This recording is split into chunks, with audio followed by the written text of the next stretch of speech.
Welcome back, Raiders, to another edition of the Great Math Adventure. Today we are at the top of Scaly Mountain in North Carolina, just outside of Franklin. Today we are going to expand on our radicals a little bit further. In the last video we did simplifying and multiplying radicals, and in this one we're going to put that together with some addition and subtraction of radicals. Alright, let's jump in and get started.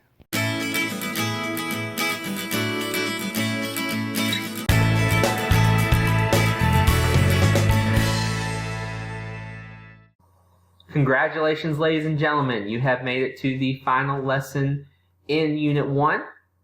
Congratulations on making it this far in the course so far. Only 8 more units to go after this. You guys will be fine.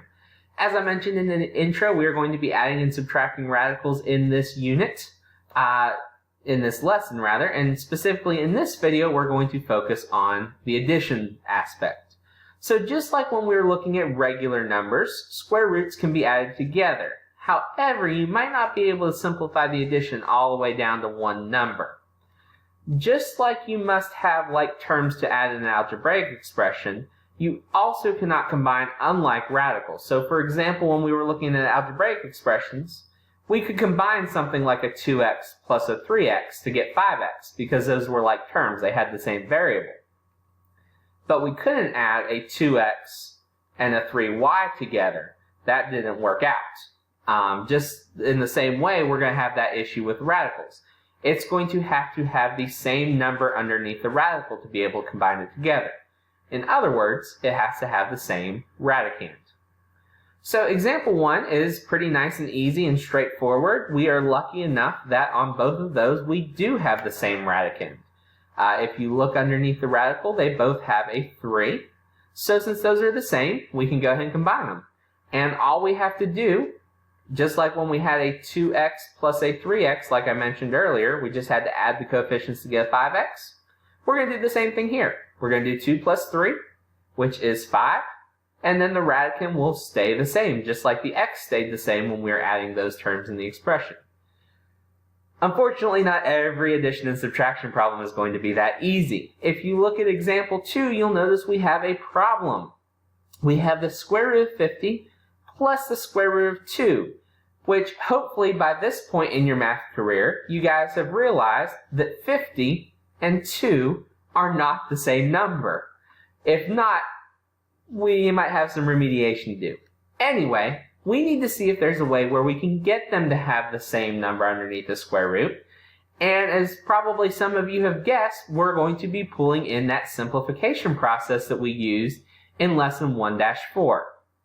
So I'm going to simplify each of these, the square root of 50 and the square root of 2. So I can do either one of these in either order. I'm going to be a little bit lazy and start with the easy one, the square root of 2. I don't have anything else that can multiply to give me 2 other than 1 and 2, so that actually is already as simple as possible. When I go to 50 though, 50 can break down, and probably the thing that sticks out the most quickly, it has a 0, so that means I can multiply something by 10. In this case, it's 5. Now 5 is prime, so I'm going to circle that. And then I'm going to break down the 10. 10 breaks down to be 2 and 5. And both of those are prime, so I'm going to circle those numbers. So I have the prime factorization now of 2 times 5 times 5. Remember, I want to look for pairs, which in this case I have a pair of 5s. And I'm going to rewrite this so that I have the square factors together and the non-square factors together.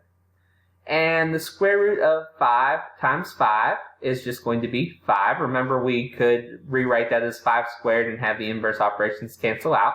Hopefully at this point you guys have kind of seen that and you might not have to go through that every time. But we would have 5 times the square root of 2. So when we rewrite the square root of 50, that's 5 square roots of 2. And we couldn't simplify the square root of 2. But look, it's almost like magic. We have the same numbers underneath now. So we can actually combine these. Now again, we have an imaginary 1 in front of here that we don't see, but we do understand that that is that 1 there. So I'm going to do 5 plus 1, and that's going to give me 6. And again, my radical is going to stay the square root of 2. And that's my answer. Alright, go ahead and attempt those 2 U-try problems. Then we have one more video for this unit, and that's going to cover subtracting radicals coming up next. See you guys then.